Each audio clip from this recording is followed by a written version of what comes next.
Your bank may have already taken away your ability to negotiate, and there's a good chance you didn't even know it.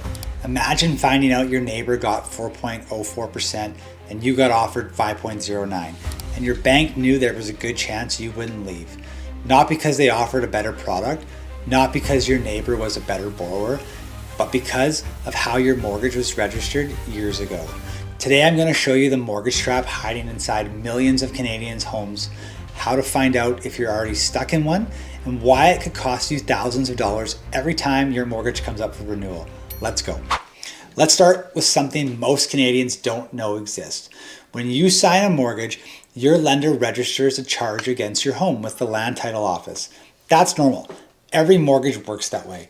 What most homeowners don't realize, though, is there are two completely different ways a mortgage can be registered, and one of them gives you far less freedom when renewal comes around.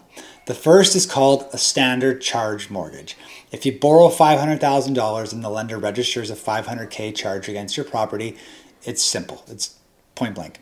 At renewal, if another lender offers a better deal, you can move your mortgage, no lawyer, no legal fees, no unnecessary friction. The second type is called the collateral charge mortgage.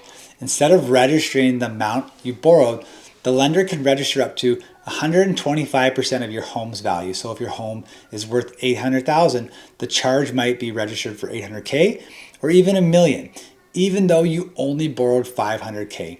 And that's where the problem starts, because when the renewal comes around and another lender offers a better deal, switching isn't always that simple. The new lender often can't just transfer the mortgage. The old mortgage has to be called discharged. A new mortgage has to be registered to replace that, which means lawyers, which means paperwork, which means legal fees, usually somewhere between $2,000 and $3,000 just to leave that lender. Think about that for a second. The lender offering the higher rate knows it costs money for you to walk away. That's not an accident, that's leverage. Let me explain to you what this looks like for one of my clients. She'd been with the same major bank for 9 years. Her mortgage came up for renewal. The bank offered her 5.09. She shopped around and found 4%. On her mortgage balance, that difference worked out to be roughly $400 per month, almost $5,000 a year. She called her bank, asked them to match it. They came back at 4.74. Still nowhere close. So she decided to leave. That's when she found out she was in a collateral charge mortgage. To move her mortgage, she needed a lawyer, and legal fees came in at around $2,100. She still switched because saving thousands per year made the math obvious, but that $2,100, it never needed to exist. If her mortgage had been registered as a standard charge, she could have moved much more easily. Nobody had ever explained the difference to her. She didn't know what to ask. Now let's talk about which lenders commonly use collateral charges. TD registers every mortgage as a collateral. Every single one. Tangerine uses collateral. National Bank commonly uses collateral. The big hitters, RBC, Scotia, BMO, CIBC, they all offer both structures, but collateral is the most common. Most homeowners don't find out what they're in until they try to leave. Now, to be fair, collateral charges aren't entirely bad. There is one legitimate benefit. If you want to borrow additional money against your home later, such as a HELOC, the larger registration can make that process easier. In some situations, additional borrowing can be added without involving a lawyer. That's a real advantage. But let's be honest here. That advantage benefits the lender far more often than it benefits you, the homeowner, because every obstacle to leaving increases the odds that you'll stay. And every homeowner who stays gives the bank more power at renewal time. That's the trade most people make without even knowing they're making it. So what should you do? Step one, find out what type of mortgage you have. Call your lender and ask directly, is my mortgage registered as a standard charge or a collateral? You can also check through the Provincial Land Title Registry. If the registered amount is significantly higher than your mortgage balance, that's often a sign you're dealing with a collateral charge.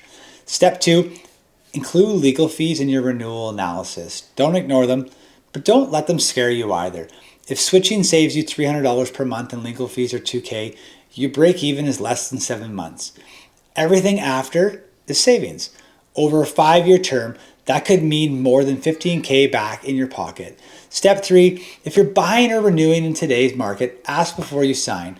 Will this mortgage be registered as a standard charge or a collateral? that single question can save you thousands later, because once it's registered, it's registered. Here's what I want you to take away from this one. Your bank, they're not your enemy, but your bank, they're not your advisor. Their job is to keep your mortgage. Your job is to protect your options. Know what you're in, know what it costs to leave, know what alternatives exist, because the homeowner who understands those three things walks into their renewal with leverage. The homeowner who doesn't usually signs whatever shows up in the mail. If you want to know whether you're on a collateral charge mortgage and what your real options look like, book a free call with me at chatwithscott.ca. The link's down below. One conversation now could save you thousands at your renewal. If this video helped, as always, hit subscribe so more Canadians can see this.